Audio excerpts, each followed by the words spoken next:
안녕하세요. 삶의 깊은 성찰과 지혜를 나누는 시간입니다. 오늘 이야기가 여러분의 삶에 작은 위로와 빛이 된다면 구독과 좋아요를 통해 주님의 은총을 더 많은 이들과 함께 나눠주시길 바랍니다. 여러분의 따뜻한 마음 하나하나에 평화의 축복이 깃들기를 기도합니다. 오늘 우리는 조금은 무겁지만 우리 모두의 삶과 깊이 연결된 주제에 대해 이야기해 보려 합니다. 바로 사랑의 순교자에 대한 이야기입니다.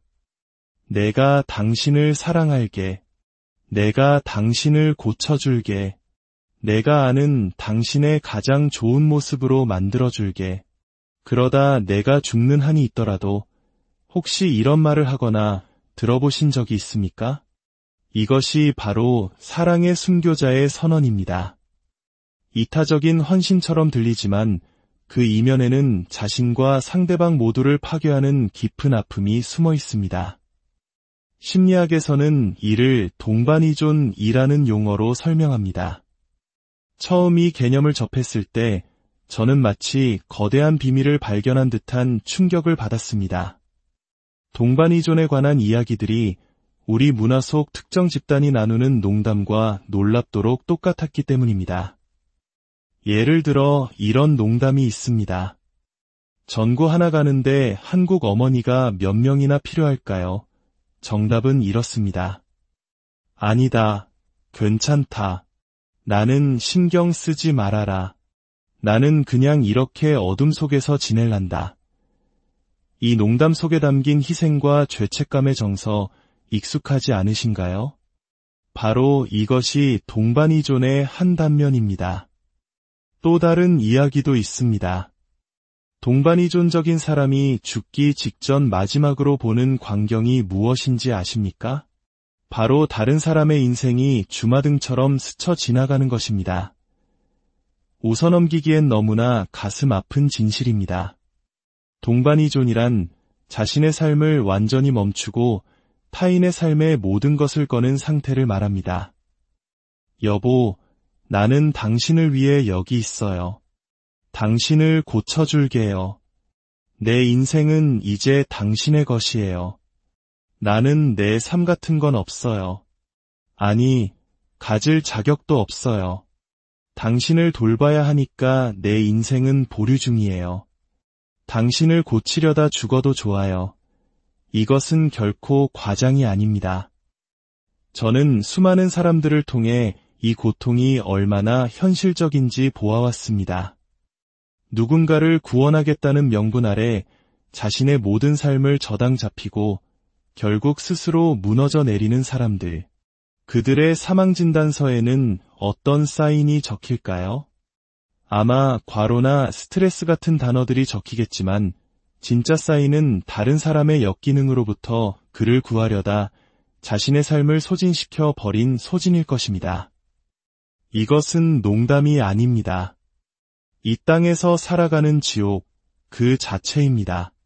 저는 개인적으로 중독 문제에 관한 책을 쓴 이후로 관련 문제로 고통받는 가족들에게서 수많은 연락을 받곤 합니다. 제가 전문가라서가 아니라 그저 제 경험을 나누었을 뿐인데도 말이죠.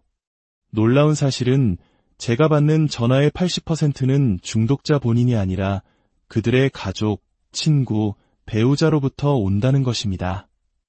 전화기 너머로 들려오는 목소리들은 대부분 절망에 차 있습니다. 우리에게 문제가 생겼어요. 제 어머니가, 아버지가, 아내가, 남편이, 아들이, 딸이 통제 불능 상태입니다. 이것도 해보고 저것도 해봤어요. 전문가도 만나고 돈도 셀 수 없이 썼지만 아무 소용이 없어요. 이제 뭘 어떻게 해야 할지 모르겠습니다. 제발 도와주세요. 수백 번도 더 들은 이 절박한 외침 앞에서 저는 하나의 질문을 던지게 되었습니다. 다른 사람의 문제에 대한 해결책을 제가 줄 수는 없기 때문입니다. 우리는 모두 자유의지를 가지고 있습니다. 자유의지란 다른 사람의 행동이 아니라 오직 자신의 행동을 선택할 자유입니다. 내가 아무리 옳다고 확신하고 심지어 하늘에서 당신이 옳다는 음성이 들려온다 해도 다른 사람의 선택을 대신해 줄 수는 없습니다. 그가 파멸의 길로 걸어 들어가는 것을 두 눈으로 보고 있을지라도 말입니다. 그래서 저는 그들에게 이렇게 묻습니다. 지금 제게 전화하신 걸 보니 분명 좋은 날은 아닐 겁니다. 아마 인생에서 가장 힘든 순간, 어쩌면 최악의 순간을 보내고 계실지 모르겠네요. 온갖 혼란과 드라마, 두려움과 공포, 절망감 속에서 지쳐 계시겠죠. 모든 이야기는 세부 사항만 다를 뿐 희망이 솟았다가 절망으로 추락하는 롤러코스터를 타는 듯한 고통의 반복이라는 것을 저도 잘 압니다. 그래서 제가 한 가지 제안을 드리고 싶습니다. 만약 당신이 사랑하는 그 사람이 변하지 않더라도 당신의 삶의 평온을 되찾고 당신 자신을 되찾을 방법이 있다면 혹시 관심이 있으신가요? 자, 이 영상을 보고 계신 여러분께 제가 똑같은 질문을 드리겠습니다. 제가 지난 수년간 이런 전화를 100번 받았다고 가정해 봅시다. 몇 명이나 제 제안에 네, 관심 있어요. 그 방법에 대해 듣고 싶어요. 라고 대답했을 것 같습니까? 100명이라고요. 안타깝게도 아닙니다. 놀랍게도 그 숫자는 공명에서 5명 사이입니다. 어쩌면 100명 중 서너 명에 불과할지도 모릅니다. 95%가 넘는 사람들은 한결같이 이렇게 대답합니다. 아니요. 저는 관심 없어요. 제가 원하는 건 그게 아니에요. 저는 다시 한번 확인시켜줍니다. 첫 번째 선택지는 지금처럼 그 사람을 고치려는 광기 어린 롤러코스터를 계속 타는 것입니다. 두 번째 선택지는 당신의 삶과 평온, 그리고 당신 자신을 되찾는 것입니다. 그럼에도 그들은 말합니다. 아니요, 저는 그걸 원하지 않아요. 이것이 바로 사랑의 순교자의 비극입니다. 사람들은 이 문제로 죽어갑니다. 자기 자신뿐만 아니라 온 가족, 때로는 주변 공동체 전체를 미치게 만듭니다. 이것은 사랑이 부족해서가 아닙니다. 오히려 넘쳐나는 사랑 때문입니다. 나는 당신에게 무엇이 좋은지 알아. 그리고 당신이 반드시 그것을 갖도록 만들어야 해. 라는 왜곡된 사랑 때문입니다. 그냥 살고 살게 내버려 둬라는 말이 얼마나 간단하게 들립니까? 하지만 이들에게 이것은 불가능한 일이 됩니다. 다른 사람을 통제하려는 집착, 저는 이것을 중독자에게 중독된 상태라고 부릅니다. 마약 중독자가 다음번 마약을 통해 그래, 이제 모든 게 괜찮아라는 찰나의 안도감을 느끼는 것처럼 동반이존자는 상대를 통제하고 있다는 아주 잠깐의 환상을 통해 안도감을 느낍니다. 그의 휴대폰 메시지를 몰래 확인하거나 지갑을 뒤지거나 주변 사람들에게 그의 행방을 묻는 탐정 노릇을 하며 그가 안전하구나, 내 통제하에 있구나라는 찰나의 거짓된 평화를 맛보는 것입니다. 하지만 진실은 무엇입니까? 아무것도 통제되고 있지 않다는 것입니다. 적어도 당신의 통제하에는 없습니다. 모든 것은 하나님의 통제하에 있습니다. 이 끔찍한 집착과 중독에서 회복하는 유일한 길은 분리입니다. 그리고 그 사람을 모든 것을 주관하시는 하나님의 사랑과 돌보심에 온전히 내어 맡기는 것입니다. 분리는 이런 의미를 담고 있습니다. 그나 그녀를 바꾸려는 시도조차 하지 마라. 내려놓는 것은 포기나 유기가 아닙니다. 기대를 내려놓는 것입니다. 많은 사람들이 이 과정에서 너무 지친 나머지 마음이 돌처럼 굳어버리곤 합니다. 나는 이제 더 이상 친절을 베풀지 않을 거야. 거절해야 해 라고 말하면서요. 하지만 그들을 아프게 한 것은 친절함 자체가 아니었습니다. 통제라는 환상을 얻기 위한 대가로 친절을 베풀었기 때문입니다. 그 사랑은 순수한 사랑이 아니라 상대를 내가 원하는 대로 조종하기 위한 교묘한 도구였을 뿐입니다. 물론 모든 관계는 스펙트럼 위에 있습니다. 때로는 우리의 동기가 순수하고 아무런 조건 없이 사랑을 베풀 때도 있습니다. 하지만 우리 안에 여전히 상대를 통제하려는 마음, 사랑을 이용해 조종하려는 마음이 남아있다면 우리는 그것을 정직하게 바라보고 의식적으로 멈추려고 노력해야 합니다. 그만두십시오. 내려놓으십시오. 그리고 당신의 삶을 되찾으십시오. 당신이 통제하려 했던 그 사람을 하나님의 손에 온전히 맡기십시오. 당신이 먼저 평온을 되찾을 때, 당신이 먼저 자신을 사랑하게 될 때, 비로소 진정한 사랑과 기적이 시작될 수 있습니다. 부디 오늘 밤 여러분의 마음에 하나님의 깊은 평온이 깃들기를, 그리고 무엇보다 자기 자신을 먼저 사랑하고 돌보는 용기를 얻으시기를 안녕하세요. 삶의 깊은 성찰과 지혜를 나누는 시간입니다. 오늘 이야기가 여러분의 삶에 작은 위로와 빛이 된다면 구독과 좋아요를 통해 주님의 은총을 더 많은 이들과 함께 나눠주시길 바랍니다. 여러분의 따뜻한 마음 하나하나에 평화의 축복이 깃들기를 기도합니다.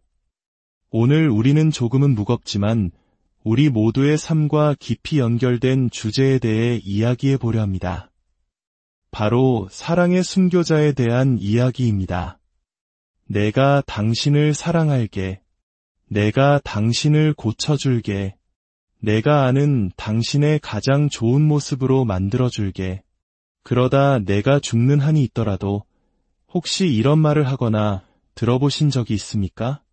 이것이 바로 사랑의 순교자의 선언입니다. 이타적인 헌신처럼 들리지만 그 이면에는 자신과 상대방 모두를 파괴하는 깊은 아픔이 숨어 있습니다. 심리학에서는 이를 동반이존이라는 용어로 설명합니다. 처음 이 개념을 접했을 때 저는 마치 거대한 비밀을 발견한 듯한 충격을 받았습니다. 동반이존에 관한 이야기들이 우리 문화 속 특정 집단이 나누는 농담과 놀랍도록 똑같았기 때문입니다. 예를 들어 이런 농담이 있습니다. 전구 하나 가는데 한국 어머니가 몇 명이나 필요할까요? 정답은 이렇습니다. 아니다. 괜찮다. 나는 신경 쓰지 말아라. 나는 그냥 이렇게 어둠 속에서 지낼란다. 이 농담 속에 담긴 희생과 죄책감의 정서 익숙하지 않으신가요? 바로 이것이 동반이존의 한 단면입니다. 또 다른 이야기도 있습니다. 동반이존적인 사람이 죽기 직전 마지막으로 보는 광경이 무엇인지 아십니까? 바로 다른 사람의 인생이 주마등처럼 스쳐 지나가는 것입니다. 웃어넘기기엔 너무나 가슴 아픈 진실입니다. 동반이존이란 자신의 삶을 완전히 멈추고 타인의 삶에 모든 것을 거는 상태를 말합니다. 여보, 나는 당신을 위해 여기 있어요. 당신을 고쳐줄게요. 내 인생은 이제 당신의 것이에요. 나는 내 삶 같은 건 없어요. 아니, 가질 자격도 없어요. 당신을 돌봐야 하니까 내 인생은 보류 중이에요. 당신을 고치려다 죽어도 좋아요. 이것은 결코 과장이 아닙니다. 저는 수많은 사람들을 통해 이 고통이 얼마나 현실적인지 보아왔습니다. 누군가를 구원하겠다는 명분 아래 자신의 모든 삶을 저당 잡히고 결국 스스로 무너져 내리는 사람들. 그들의 사망진단서에는 어떤 사인이 적힐까요? 아마 과로나 스트레스 같은 단어들이 적히겠지만 진짜 사인은 다른 사람의 역기능으로부터 그를 구하려다 자신의 삶을 소진시켜 버린 소진일 것입니다. 이것은 농담이 아닙니다. 이 땅에서 살아가는 지옥, 그 자체입니다. 저는 개인적으로 중독 문제에 관한 책을 쓴 이후로 관련 문제로 고통받는 가족들에게서 수많은 연락을 받곤 합니다. 제가 전문가라서가 아니라 그저 제 경험을 나누었을 뿐인데도 말이죠. 놀라운 사실은 제가 받는 전화의 80%는 중독자 본인이 아니라 그들의 가족, 친구, 배우자로부터 온다는 것입니다. 전화기 너머로 들려오는 목소리들은 대부분 절망에 차 있습니다. 우리에게 문제가 생겼어요. 제 어머니가, 아버지가, 아내가, 남편이, 아들이, 딸이 통제 불능 상태입니다. 이것도 해보고 저것도 해봤어요. 전문가도 만나고 돈도 셀 수 없이 썼지만 아무 소용이 없어요. 이제 뭘 어떻게 해야 할지 모르겠습니다. 제발 도와주세요. 수백 번도 더 들은 이 절박한 외침 앞에서 저는 하나의 질문을 던지게 되었습니다. 다른 사람의 문제에 대한 해결책을 제가 줄 수는 없기 때문입니다. 우리는 모두 자유의지를 가지고 있습니다. 자유의지란 다른 사람의 행동이 아니라 오직 자신의 행동을 선택할 자유입니다. 내가 아무리 옳다고 확신하고 심지어 하늘에서 당신이 옳다는 음성이 들려온다 해도 다른 사람의 선택을 대신해 줄 수는 없습니다. 그가 파멸의 길로 걸어 들어가는 것을 두 눈으로 보고 있을지라도 말입니다. 그래서 저는 그들에게 이렇게 묻습니다. 지금 제게 전화하신 걸 보니 분명 좋은 날은 아닐 겁니다. 아마 인생에서 가장 힘든 순간, 어쩌면 최악의 순간을 보내고 계실지 모르겠네요. 온갖 혼란과 드라마, 두려움과 공포, 절망감 속에서 지쳐 계시겠죠. 모든 이야기는 세부 사항만 다를 뿐 희망이 솟았다가 절망으로 추락하는 롤러코스터를 타는 듯한 고통의 반복이라는 것을 저도 잘 압니다. 그래서 제가 한 가지 제안을 드리고 싶습니다. 만약 당신이 사랑하는 그 사람이 변하지 않더라도 당신의 삶의 평온을 되찾고 당신 자신을 되찾을 방법이 있다면 혹시 관심이 있으신가요? 자, 이 영상을 보고 계신 여러분께 제가 똑같은 질문을 드리겠습니다. 제가 지난 수년간 이런 전화를 100번 받았다고 가정해 봅시다. 몇 명이나 제 제안에 네, 관심 있어요. 그 방법에 대해 듣고 싶어요. 라고 대답했을 것 같습니까? 100명이라고요. 안타깝게도 아닙니다. 놀랍게도 그 숫자는 공명에서 5명 사이입니다. 어쩌면 100명 중 서너 명에 불과할지도 모릅니다. 95%가 넘는 사람들은 한결같이 이렇게 대답합니다. 아니요. 저는 관심 없어요. 제가 원하는 건 그게 아니에요. 저는 다시 한번 확인시켜줍니다. 첫 번째 선택지는 지금처럼 그 사람을 고치려는 광기 어린 롤러코스터를 계속 타는 것입니다. 두 번째 선택지는 당신의 삶과 평온, 그리고 당신 자신을 되찾는 것입니다. 그럼에도 그들은 말합니다. 아니요, 저는 그걸 원하지 않아요. 이것이 바로 사랑의 순교자의 비극입니다. 사람들은 이 문제로 죽어갑니다. 자기 자신뿐만 아니라 온 가족, 때로는 주변 공동체 전체를 미치게 만듭니다. 이것은 사랑이 부족해서가 아닙니다. 오히려 넘쳐나는 사랑 때문입니다. 나는 당신에게 무엇이 좋은지 알아. 그리고 당신이 반드시 그것을 갖도록 만들어야 해. 라는 왜곡된 사랑 때문입니다. 그냥 살고 살게 내버려 둬라는 말이 얼마나 간단하게 들립니까? 하지만 이들에게 이것은 불가능한 일이 됩니다. 다른 사람을 통제하려는 집착, 저는 이것을 중독자에게 중독된 상태라고 부릅니다.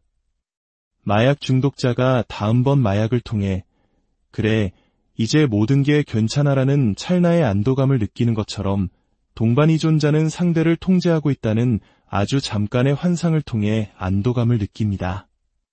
그의 휴대폰 메시지를 몰래 확인하거나 지갑을 뒤지거나 주변 사람들에게 그의 행방을 묻는 탐정 노릇을 하며 그가 안전하구나, 내 통제하에 있구나라는 찰나의 거짓된 평화를 맛보는 것입니다. 하지만 진실은 무엇입니까? 아무것도 통제되고 있지 않다는 것입니다. 적어도 당신의 통제하에는 없습니다. 모든 것은 하나님의 통제하에 있습니다. 이 끔찍한 집착과 중독에서 회복하는 유일한 길은 분리입니다. 그리고 그 사람을 모든 것을 주관하시는 하나님의 사랑과 돌보심에 온전히 내어 맡기는 것입니다. 분리는 이런 의미를 담고 있습니다. 그나 그녀를 바꾸려는 시도조차 하지 마라. 내려놓는 것은 포기나 유기가 아닙니다. 기대를 내려놓는 것입니다. 많은 사람들이 이 과정에서 너무 지친 나머지 마음이 돌처럼 굳어버리곤 합니다. 나는 이제 더 이상 친절을 베풀지 않을 거야. 거절해야 해 라고 말하면서요. 하지만 그들을 아프게 한 것은 친절함 자체가 아니었습니다. 통제라는 환상을 얻기 위한 대가로 친절을 베풀었기 때문입니다. 그 사랑은 순수한 사랑이 아니라 상대를 내가 원하는 대로 조종하기 위한 교묘한 도구였을 뿐입니다. 물론 모든 관계는 스펙트럼 위에 있습니다. 때로는 우리의 동기가 순수하고 아무런 조건 없이 사랑을 베풀 때도 있습니다.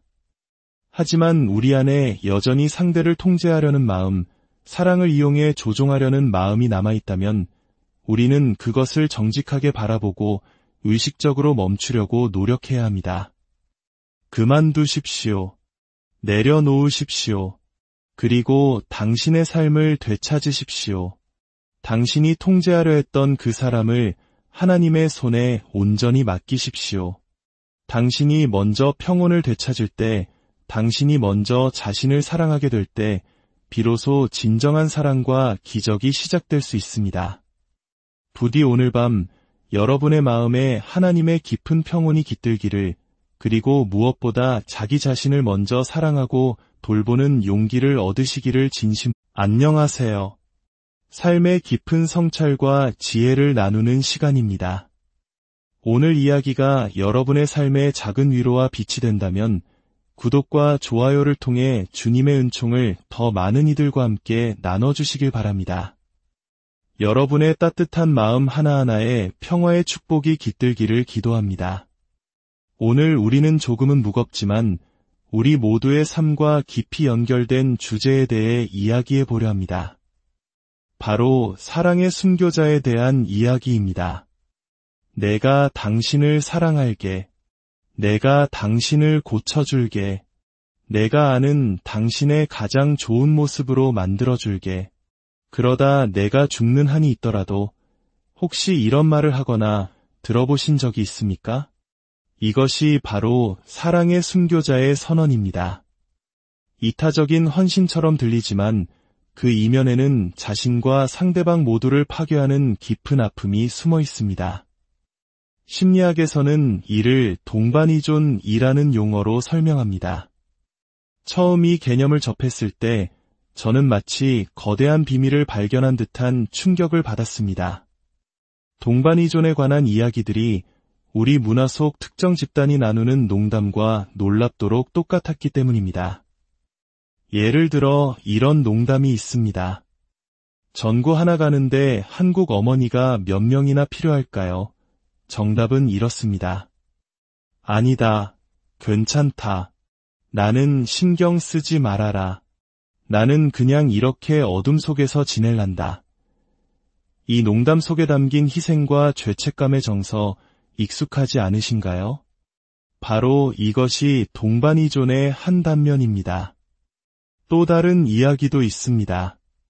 동반이존적인 사람이 죽기 직전 마지막으로 보는 광경이 무엇인지 아십니까? 바로 다른 사람의 인생이 주마등처럼 스쳐 지나가는 것입니다. 웃어넘기기엔 너무나 가슴 아픈 진실입니다. 동반이존이란 자신의 삶을 완전히 멈추고 타인의 삶에 모든 것을 거는 상태를 말합니다. 여보, 나는 당신을 위해 여기 있어요. 당신을 고쳐줄게요. 내 인생은 이제 당신의 것이에요. 나는 내 삶 같은 건 없어요. 아니, 가질 자격도 없어요. 당신을 돌봐야 하니까 내 인생은 보류 중이에요. 당신을 고치려다 죽어도 좋아요.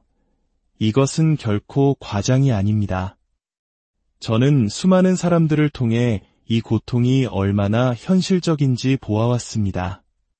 누군가를 구원하겠다는 명분 아래 자신의 모든 삶을 저당 잡히고 결국 스스로 무너져 내리는 사람들. 그들의 사망진단서에는 어떤 사인이 적힐까요? 아마 과로나 스트레스 같은 단어들이 적히겠지만 진짜 사인은 다른 사람의 역기능으로부터 그를 구하려다 자신의 삶을 소진시켜 버린 소진일 것입니다. 이것은 농담이 아닙니다. 이 땅에서 살아가는 지옥 그 자체입니다. 저는 개인적으로 중독 문제에 관한 책을 쓴 이후로 관련 문제로 고통받는 가족들에게서 수많은 연락을 받곤 합니다.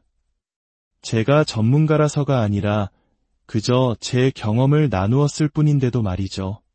놀라운 사실은 제가 받는 전화의 80%는 중독자 본인이 아니라 그들의 가족, 친구, 배우자로부터 온다는 것입니다. 전화기 너머로 들려오는 목소리들은 대부분 절망에 차 있습니다. 우리에게 문제가 생겼어요. 제 어머니가, 아버지가, 아내가, 남편이, 아들이, 딸이 통제 불능 상태입니다. 이것도 해보고 저것도 해봤어요. 전문가도 만나고 돈도 셀 수 없이 썼지만 아무 소용이 없어요. 이제 뭘 어떻게 해야 할지 모르겠습니다. 제발 도와주세요. 수백 번도 더 들은 이 절박한 외침 앞에서 저는 하나의 질문을 던지게 되었습니다. 다른 사람의 문제에 대한 해결책을 제가 줄 수는 없기 때문입니다. 우리는 모두 자유의지를 가지고 있습니다. 자유의지란 다른 사람의 행동이 아니라 오직 자신의 행동을 선택할 자유입니다. 내가 아무리 옳다고 확신하고 심지어 하늘에서 당신이 옳다는 음성이 들려온다 해도 다른 사람의 선택을 대신해 줄 수는 없습니다. 그가 파멸의 길로 걸어 들어가는 것을 두 눈으로 보고 있을지라도 말입니다. 그래서 저는 그들에게 이렇게 묻습니다. 지금 제게 전화하신 걸 보니 분명 좋은 날은 아닐 겁니다. 아마 인생에서 가장 힘든 순간, 어쩌면 최악의 순간을 보내고 계실지 모르겠네요. 온갖 혼란과 드라마, 두려움과 공포, 절망감 속에서 지쳐 계시겠죠.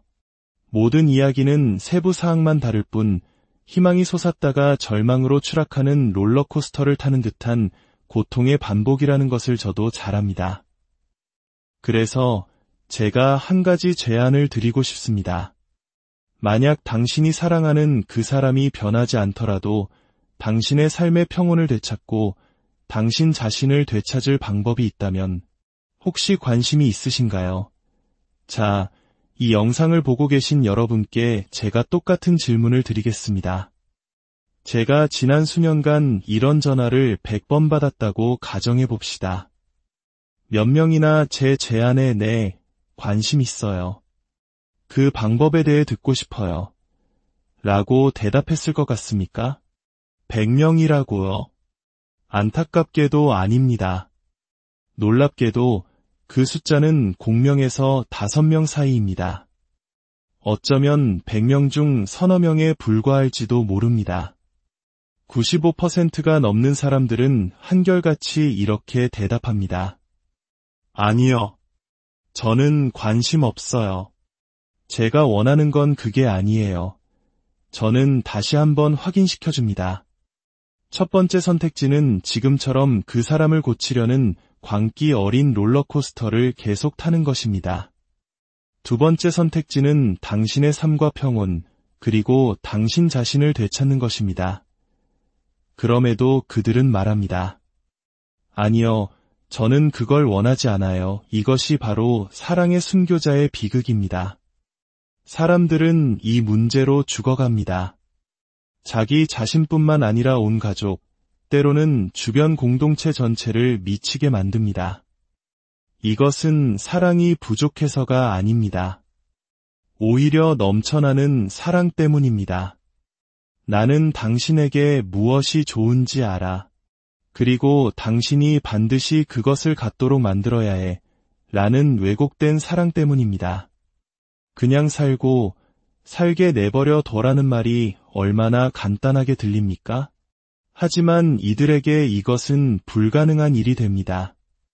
다른 사람을 통제하려는 집착, 저는 이것을 중독자에게 중독된 상태라고 부릅니다. 마약 중독자가 다음번 마약을 통해 그래, 이제 모든 게 괜찮아라는 찰나의 안도감을 느끼는 것처럼 동반이존자는 상대를 통제하고 있다는 아주 잠깐의 환상을 통해 안도감을 느낍니다. 그의 휴대폰 메시지를 몰래 확인하거나 지갑을 뒤지거나 주변 사람들에게 그의 행방을 묻는 탐정 노릇을 하며 그가 안전하구나, 내 통제하에 있구나라는 찰나의 거짓된 평화를 맛보는 것입니다. 하지만 진실은 무엇입니까? 아무것도 통제되고 있지 않다는 것입니다. 적어도 당신의 통제하에는 없습니다. 모든 것은 하나님의 통제하에 있습니다. 이 끔찍한 집착과 중독에서 회복하는 유일한 길은 분리입니다. 그리고 그 사람을 모든 것을 주관하시는 하나님의 사랑과 돌보심에 온전히 내어 맡기는 것입니다.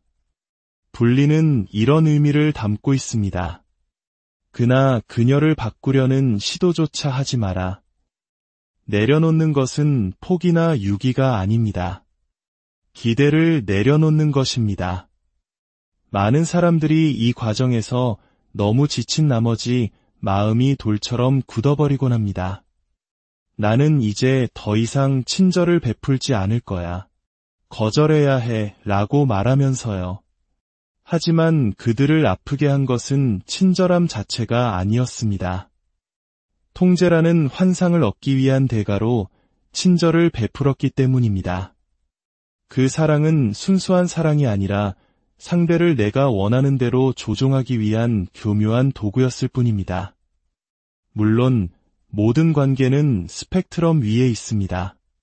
때로는 우리의 동기가 순수하고 아무런 조건 없이 사랑을 베풀 때도 있습니다. 하지만 우리 안에 여전히 상대를 통제하려는 마음, 사랑을 이용해 조종하려는 마음이 남아있다면 우리는 그것을 정직하게 바라보고 의식적으로 멈추려고 노력해야 합니다. 그만두십시오. 내려놓으십시오. 그리고 당신의 삶을 되찾으십시오. 당신이 통제하려 했던 그 사람을 하나님의 손에 온전히 맡기십시오. 당신이 먼저 평온을 되찾을 때, 당신이 먼저 자신을 사랑하게 될 때, 비로소 진정한 사랑과 기적이 시작될 수 있습니다. 부디 오늘 밤 여러분의 마음에 하나님의 깊은 평온이 깃들기를, 그리고 무엇보다 자기 자신을 먼저 사랑하고 돌보는 용기를 얻으시기를 안녕하세요. 삶의 깊은 성찰과 지혜를 나누는 시간입니다. 오늘 이야기가 여러분의 삶에 작은 위로와 빛이 된다면 구독과 좋아요를 통해 주님의 은총을 더 많은 이들과 함께 나눠주시길 바랍니다. 여러분의 따뜻한 마음 하나하나에 평화의 축복이 깃들기를 기도합니다. 오늘 우리는 조금은 무겁지만 우리 모두의 삶과 깊이 연결된 주제에 대해 이야기해 보려 합니다. 바로 사랑의 순교자에 대한 이야기입니다. 내가 당신을 사랑할게. 내가 당신을 고쳐줄게. 내가 아는 당신의 가장 좋은 모습으로 만들어줄게. 그러다 내가 죽는 한이 있더라도 혹시 이런 말을 하거나 들어보신 적이 있습니까? 이것이 바로 사랑의 순교자의 선언입니다. 이타적인 헌신처럼 들리지만 그 이면에는 자신과 상대방 모두를 파괴하는 깊은 아픔이 숨어 있습니다. 심리학에서는 이를 동반이존이라는 용어로 설명합니다. 처음 이 개념을 접했을 때 저는 마치 거대한 비밀을 발견한 듯한 충격을 받았습니다. 동반이존에 관한 이야기들이 우리 문화 속 특정 집단이 나누는 농담과 놀랍도록 똑같았기 때문입니다. 예를 들어 이런 농담이 있습니다. 전구 하나 가는데 한국 어머니가 몇 명이나 필요할까요? 정답은 이렇습니다. 아니다. 괜찮다. 나는 신경 쓰지 말아라. 나는 그냥 이렇게 어둠 속에서 지낼란다. 이 농담 속에 담긴 희생과 죄책감의 정서 익숙하지 않으신가요? 바로 이것이 동반이존의 한 단면입니다. 또 다른 이야기도 있습니다. 동반이존적인 사람이 죽기 직전 마지막으로 보는 광경이 무엇인지 아십니까? 바로 다른 사람의 인생이 주마등처럼 스쳐 지나가는 것입니다. 웃어넘기기엔 너무나 가슴 아픈 진실입니다. 동반이존이란 자신의 삶을 완전히 멈추고 타인의 삶에 모든 것을 거는 상태를 말합니다. 여보, 나는 당신을 위해 여기 있어요. 당신을 고쳐줄게요. 내 인생은 이제 당신의 것이에요. 나는 내 삶 같은 건 없어요. 아니, 가질 자격도 없어요. 당신을 돌봐야 하니까 내 인생은 보류 중이에요. 당신을 고치려다 죽어도 좋아요. 이것은 결코 과장이 아닙니다. 저는 수많은 사람들을 통해 이 고통이 얼마나 현실적인지 보아왔습니다. 누군가를 구원하겠다는 명분 아래 자신의 모든 삶을 저당 잡히고 결국 스스로 무너져 내리는 사람들. 그들의 사망진단서에는 어떤 사인이 적힐까요? 아마 과로나 스트레스 같은 단어들이 적히겠지만 진짜 사인은 다른 사람의 역기능으로부터 그를 구하려다 자신의 삶을 소진시켜 버린 소진일 것입니다. 이것은 농담이 아닙니다. 이 땅에서 살아가는 지옥 그 자체입니다. 저는 개인적으로 중독 문제에 관한 책을 쓴 이후로 관련 문제로 고통받는 가족들에게서 수많은 연락을 받곤 합니다. 제가 전문가라서가 아니라 그저 제 경험을 나누었을 뿐인데도 말이죠. 놀라운 사실은 제가 받는 전화의 80%는 중독자 본인이 아니라 그들의 가족, 친구, 배우자로부터 온다는 것입니다.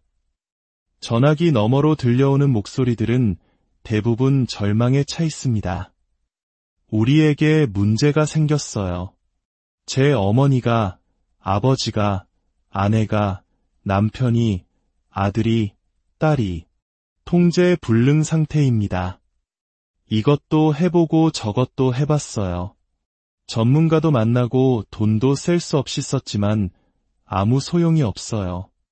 이제 뭘 어떻게 해야 할지 모르겠습니다. 제발 도와주세요. 수백 번도 더 들은 이 절박한 애침 앞에서 저는 하나의 질문을 던지게 되었습니다. 다른 사람의 문제에 대한 해결책을 제가 줄 수는 없기 때문입니다. 우리는 모두 자유의지를 가지고 있습니다. 자유의지란 다른 사람의 행동이 아니라 오직 자신의 행동을 선택할 자유입니다. 내가 아무리 옳다고 확신하고 심지어 하늘에서 당신이 옳다는 음성이 들려온다 해도 다른 사람의 선택을 대신해 줄 수는 없습니다. 그가 파멸의 길로 걸어 들어가는 것을 두 눈으로 보고 있을지라도 말입니다. 그래서 저는 그들에게 이렇게 묻습니다. 지금 제게 전화하신 걸 보니 분명 좋은 날은 아닐 겁니다. 아마 인생에서 가장 힘든 순간, 어쩌면 최악의 순간을 보내고 계실지 모르겠네요.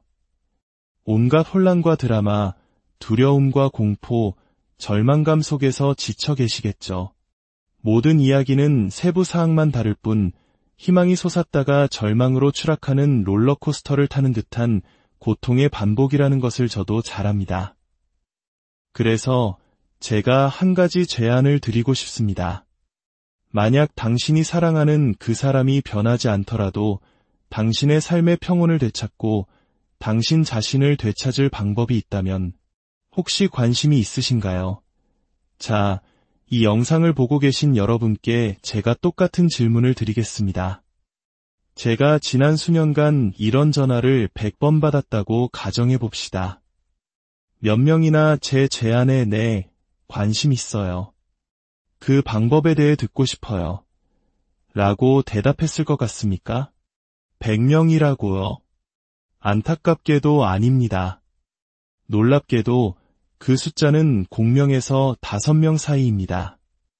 어쩌면 100명 중 서너 명에 불과할지도 모릅니다. 95%가 넘는 사람들은 한결같이 이렇게 대답합니다. 아니요. 저는 관심 없어요. 제가 원하는 건 그게 아니에요. 저는 다시 한번 확인시켜줍니다. 첫 번째 선택지는 지금처럼 그 사람을 고치려는 광기 어린 롤러코스터를 계속 타는 것입니다. 두 번째 선택지는 당신의 삶과 평온, 그리고 당신 자신을 되찾는 것입니다. 그럼에도 그들은 말합니다. 아니요, 저는 그걸 원하지 않아요. 이것이 바로 사랑의 순교자의 비극입니다.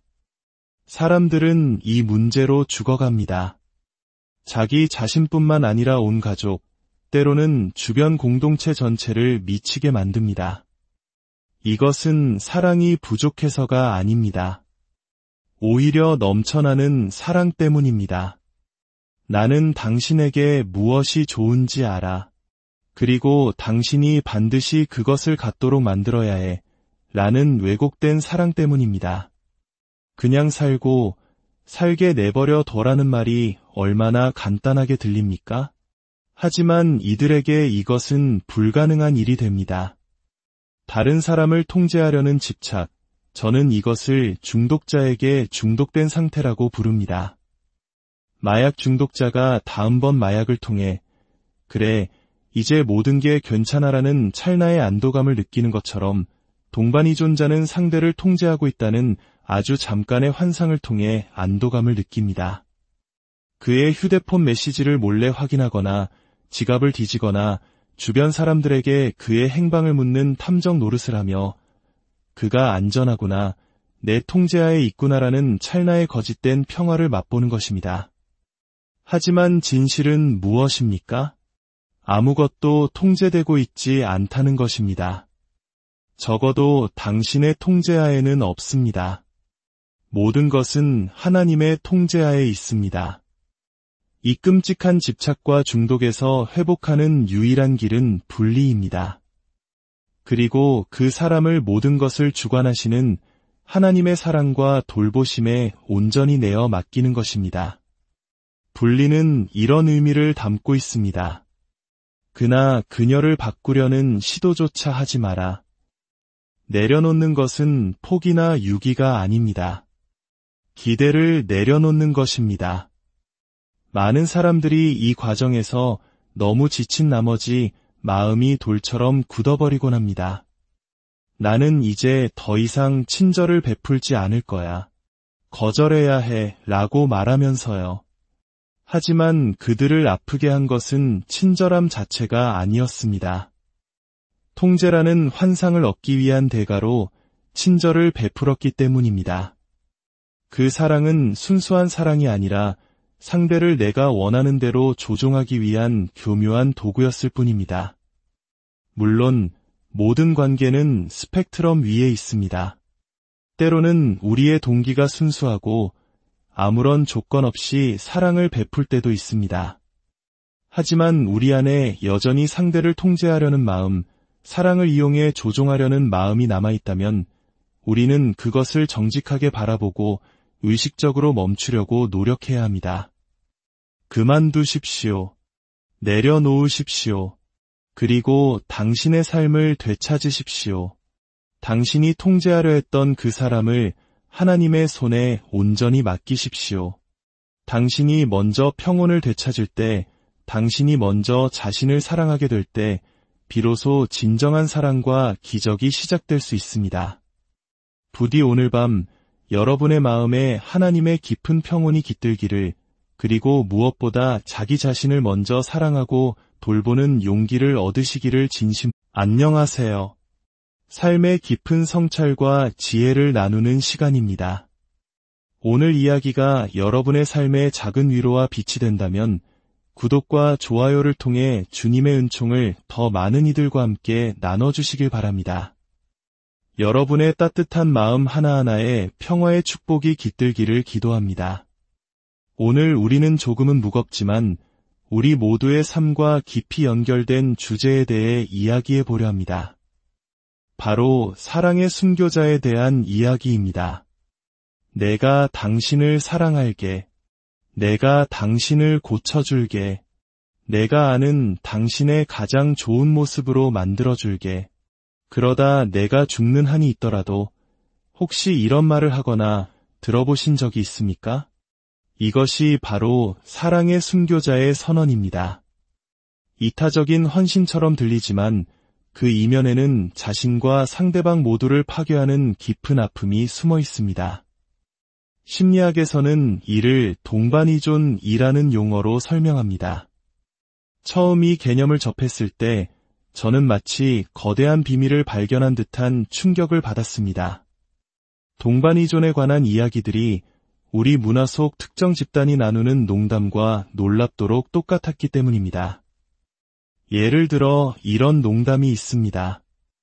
전구 하나 가는데 한국 어머니가 몇 명이나 필요할까요? 정답은 이렇습니다. 아니다. 괜찮다. 나는 신경 쓰지 말아라. 나는 그냥 이렇게 어둠 속에서 지낼란다. 이 농담 속에 담긴 희생과 죄책감의 정서 익숙하지 않으신가요? 바로 이것이 동반이존의 한 단면입니다. 또 다른 이야기도 있습니다. 동반이존적인 사람이 죽기 직전 마지막으로 보는 광경이 무엇인지 아십니까? 바로 다른 사람의 인생이 주마등처럼 스쳐 지나가는 것입니다. 웃어넘기기엔 너무나 가슴 아픈 진실입니다. 동반이존이란 자신의 삶을 완전히 멈추고 타인의 삶에 모든 것을 거는 상태를 말합니다. 여보, 나는 당신을 위해 여기 있어요. 당신을 고쳐줄게요. 내 인생은 이제 당신의 것이에요. 나는 내 삶 같은 건 없어요. 아니, 가질 자격도 없어요. 당신을 돌봐야 하니까 내 인생은 보류 중이에요. 당신을 고치려다 죽어도 좋아요. 이것은 결코 과장이 아닙니다.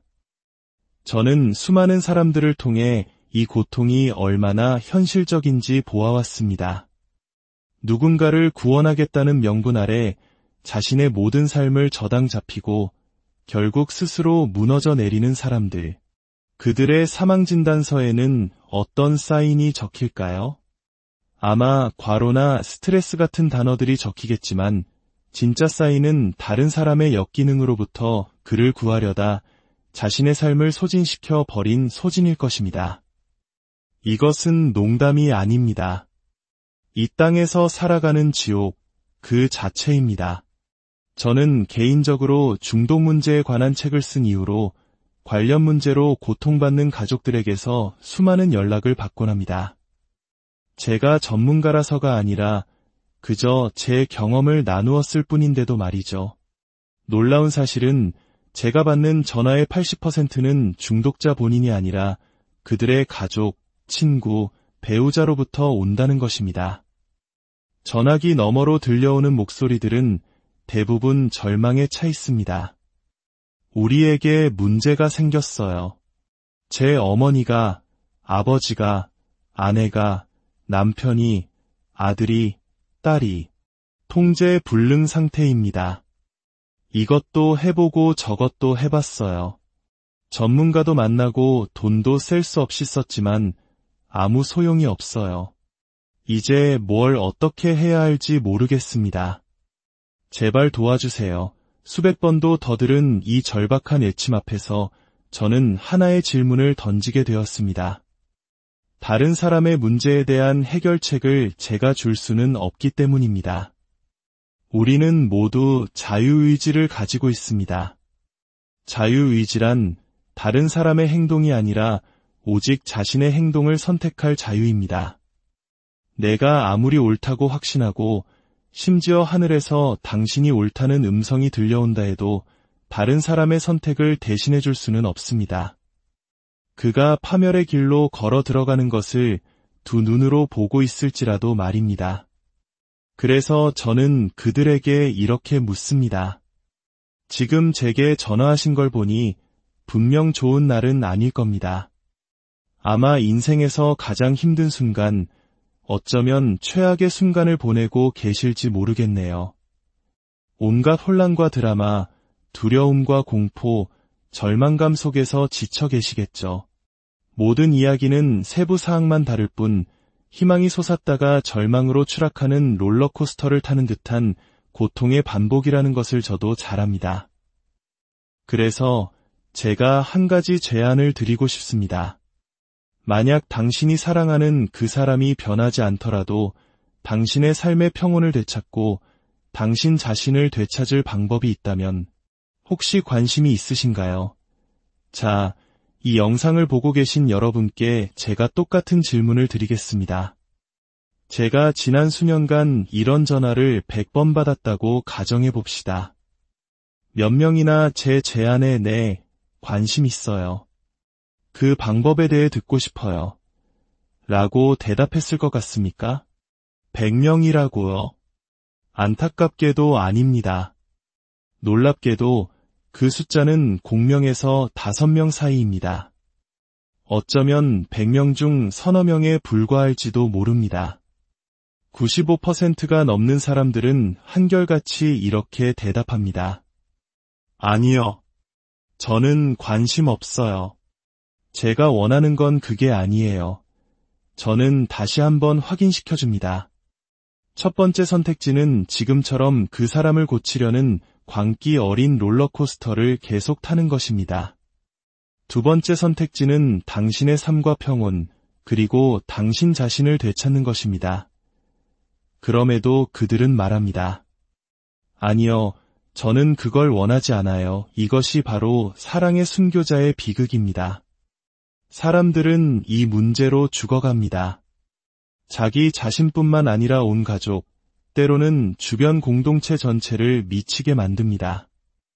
이것은 사랑이 부족해서가 아닙니다. 오히려 넘쳐나는 사랑 때문입니다. 나는 당신에게 무엇이 좋은지 알아. 그리고 당신이 반드시 그것을 갖도록 만들어야 해. 라는 왜곡된 사랑 때문입니다. 그냥 살게 내버려 둬라는 말이 얼마나 간단하게 들립니까? 하지만 이들에게 이것은 불가능한 일이 됩니다. 다른 사람을 통제하려는 집착, 저는 이것을 중독자에게 중독된 상태라고 부릅니다. 마약 중독자가 다음번 마약을 통해 그래, 이제 모든 게 괜찮아라는 찰나의 안도감을 느끼는 것처럼 동반이존자는 상대를 통제하고 있다는 아주 잠깐의 환상을 통해 안도감을 느낍니다. 그의 휴대폰 메시지를 몰래 확인하거나 지갑을 뒤지거나 주변 사람들에게 그의 행방을 묻는 탐정 노릇을 하며 그가 안전하구나, 내 통제하에 있구나라는 찰나의 거짓된 평화를 맛보는 것입니다. 하지만 진실은 무엇입니까? 아무것도 통제되고 있지 않다는 것입니다. 적어도 당신의 통제하에는 없습니다.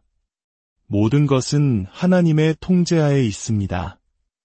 이 끔찍한 집착과 중독에서 회복하는 유일한 길은 분리입니다.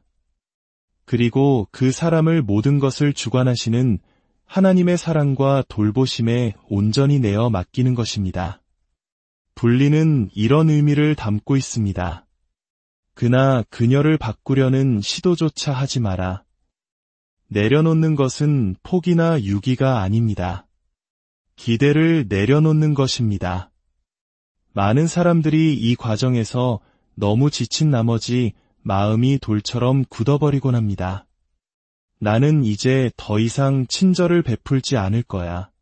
거절해야 해 라고 말하면서요. 하지만 그들을 아프게 한 것은 친절함 자체가 아니었습니다.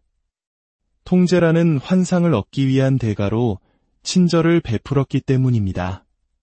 그 사랑은 순수한 사랑이 아니라 상대를 내가 원하는 대로 조종하기 위한 교묘한 도구였을 뿐입니다. 물론 모든 관계는 스펙트럼 위에 있습니다. 때로는 우리의 동기가 순수하고 아무런 조건 없이 사랑을 베풀 때도 있습니다.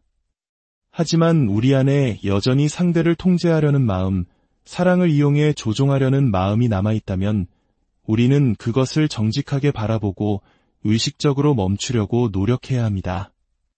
그만두십시오. 내려놓으십시오. 그리고 당신의 삶을 되찾으십시오. 당신이 통제하려 했던 그 사람을 하나님의 손에 온전히 맡기십시오. 당신이 먼저 평온을 되찾을 때, 당신이 먼저 자신을 사랑하게 될 때, 비로소 진정한 사랑과 기적이 시작될 수 있습니다. 부디 오늘 밤 여러분의 마음에 하나님의 깊은 평온이 깃들기를, 그리고 무엇보다 자기 자신을 먼저 사랑하고 돌보는 용기를 얻으시기를 안녕하세요. 삶의 깊은 성찰과 지혜를 나누는 시간입니다. 오늘 이야기가 여러분의 삶에 작은 위로와 빛이 된다면 구독과 좋아요를 통해 주님의 은총을 더 많은 이들과 함께 나눠주시길 바랍니다. 여러분의 따뜻한 마음 하나하나에 평화의 축복이 깃들기를 기도합니다.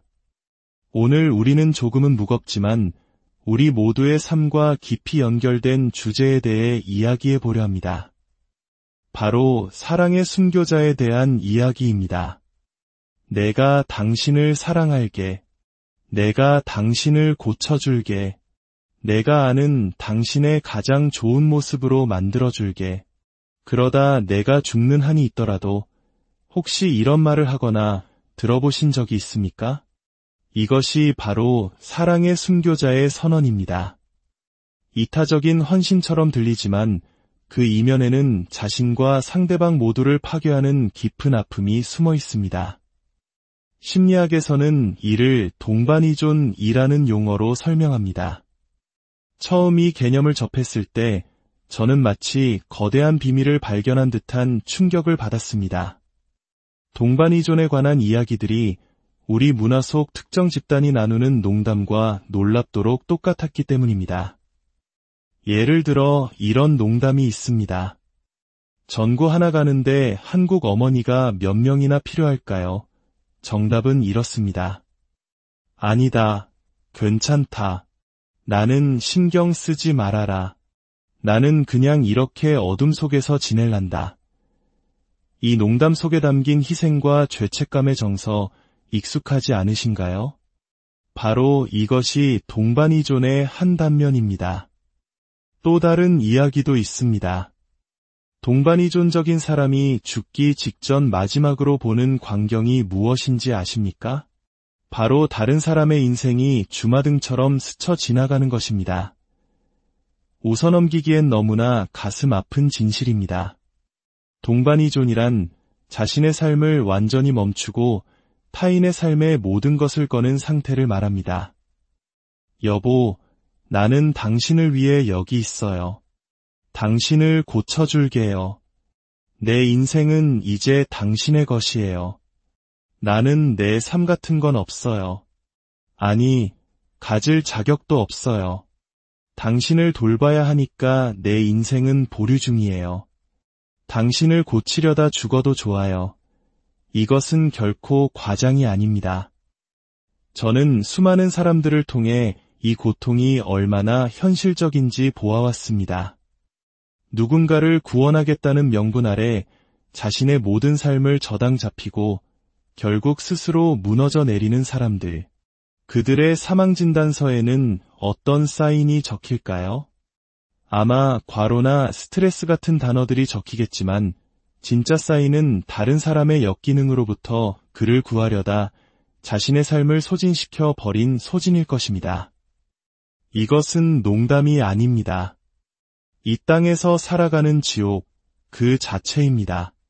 저는 개인적으로 중독 문제에 관한 책을 쓴 이후로 관련 문제로 고통받는 가족들에게서 수많은 연락을 받곤 합니다. 제가 전문가라서가 아니라 그저 제 경험을 나누었을 뿐인데도 말이죠. 놀라운 사실은 제가 받는 전화의 80%는 중독자 본인이 아니라 그들의 가족, 친구, 배우자로부터 온다는 것입니다. 전화기 너머로 들려오는 목소리들은 대부분 절망에 차 있습니다. 우리에게 문제가 생겼어요. 제 어머니가, 아버지가, 아내가, 남편이, 아들이, 딸이 통제 불능 상태입니다. 이것도 해보고 저것도 해봤어요. 전문가도 만나고 돈도 셀 수 없이 썼지만 아무 소용이 없어요. 이제 뭘 어떻게 해야 할지 모르겠습니다. 제발 도와주세요. 수백 번도 더 들은 이 절박한 외침 앞에서 저는 하나의 질문을 던지게 되었습니다. 다른 사람의 문제에 대한 해결책을 제가 줄 수는 없기 때문입니다. 우리는 모두 자유의지를 가지고 있습니다.